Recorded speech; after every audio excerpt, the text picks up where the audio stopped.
الحمدللہ والصلاۃ والسلام علی رسول اللہ، اما بعد۔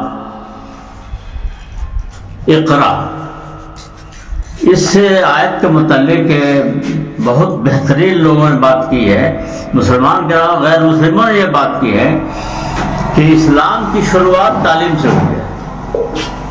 مولانا ریاض احمد جو ہمارے ابو ہریرہ کے شیخ الجامعہ ہیں، وہ جمعہ میں تقریر کر رہے تھے تو میں اچنبھے میں آ گیا، کیا پوائنٹ نکال دیا انہوں نے کہ جتنے بھی نبی اکرم صلی اللہ علیہ وسلم سے پہلے انبیاء آئے ہیں، سب کی دعوتوں کی ابتدا جو سورہ اعراف میں موجود ہے کہ ہم نے نوح کو بھیجا، ہم نے عاد کو بھیجا، صالح کو بھیجا، ہم نے سمود کو بھیجا، سب نے دعوت کی، کہا کہ تم اللہ کے علاوہ سوا کوئی تمہارا معبود نہیں ہے، اس لیے اللہ کی بات کرو، یعنی توحید عبادت سے شروع کی۔ لیکن اسلام جو توحید کا سب سے بڑا اور آخری مذہب ہے، اس کی ابتدا اقرا سے ہوئی، تعلیم سے ہوئی۔ تو گویا کہ اسلام کے اوپر سب سے زیادہ زور دینے والا اسلام ہے، قرآن ہے۔ آج کل ہمارے نریندر مودی ہمارے جو پی ایم ہیں، انہوں نے کہا ہے کہ میں نے مطالعہ کیا ہے کہ قرآن میں اللہ کے بعد سب سے زیادہ تذکرہ علم کا ہے۔ یہ بہت بڑی بات ہوئی، سمجھے؟ تو اس لیے اسلام کی بقا چونکہ اب تعلیم ہی پر ہے، اور اسلام ہی کو رہنا ہے، آپ کو دوسرا دین نہیں آئے گا، مذہب نہیں آئے گا، کوئی دھرم نہیں آئے گا۔ اس لیے قیامت تک اس کو چلانے کے لیے صرف اور صرف ایک ہی ذریعہ ہے، وہ ہے تعلیم۔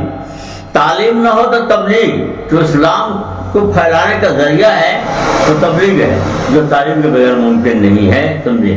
تو اس لیے ہر علاقے میں، دنیا کے ہر علاقے میں جتنے بھی علم والے ہیں، عالم ہیں یا علم سے محبت کرتے ہیں، ان پر فرض ہے کہ اس مشن کو قیامت تک لے جانے کے لیے محنت کریں۔ اور محنت کا طریقہ ہے کہ ادارے کھولے جائیں، تعلیمی اداروں کو جو جاہل لوگ ہیں، عام پبلک ہے، جنتا ہے، وہ مالی تعاون دے کر کے بڑھائیں، اور اساتذہ ہیں، طلبہ ہیں، تو اساتذہ دل و جان سے اخلاص سے پڑھائیں، اور طلبہ اخلاص سے پڑھیں، اور جو اب پڑھ نہیں سکتے گارجین، ان پر فرض ہے کہ اپنے بچوں کو پڑھائیں۔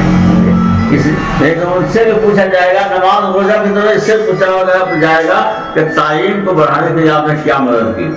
تو یہ بسنپور کا علاقہ جو تعلیمی اعتبار سے بہت جاگروک ہے، سمجھے، اور بہت بڑی یہاں آبادی ہے، تو ایک دو ادارے جو قائم ہیں، سرکاری اور پرائیویٹ بھی، وہ ٹھیک ہیں، لیکن مزید اداروں کی ضرورت ہے، اس لیے کہ آبادی دن بدن بڑھ رہی ہے، تو بہت موقع محل کے اعتبار سے یہ کلیہ حصہ البلاد بسنپور میرٹاؤن بہت، یعنی لوکیشن کے اعتبار سے بہت ہی بہترین چوائس انتخاب ہے ان ہمارے نوجوان ساتھیوں کا، ہمارے بھائیوں کا۔ اس لیے اب پبلک پر، جنتا پر یہ فرض ہوتا ہے کہ اس کو بڑھائیں۔ کیسے بڑھائیں؟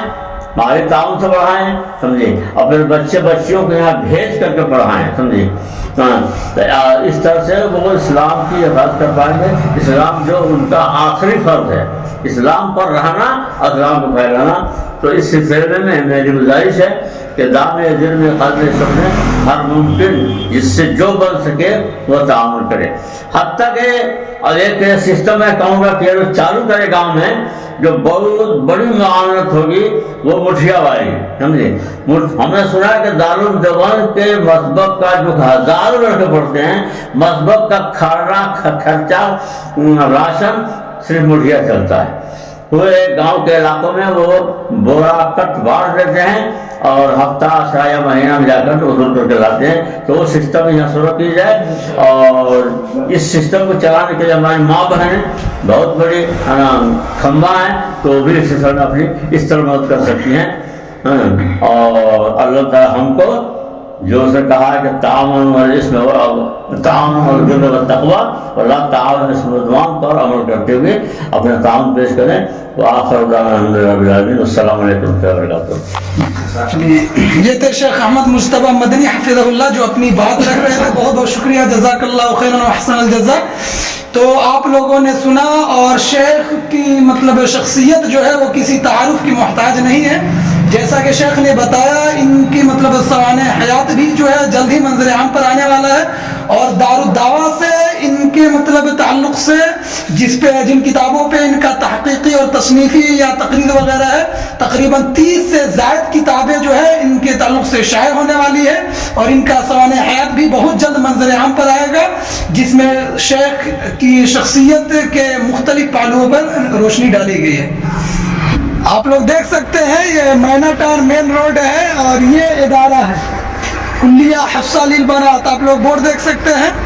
یہاں پہ پہلے اسکول تھا جو ہے ڈیسنٹ پبلک اسکول, اور بھی الگ الگ نام سے اسکول چلا تھا. یہ رہا مین گیٹ کلیہ حفصہ للبنات کا.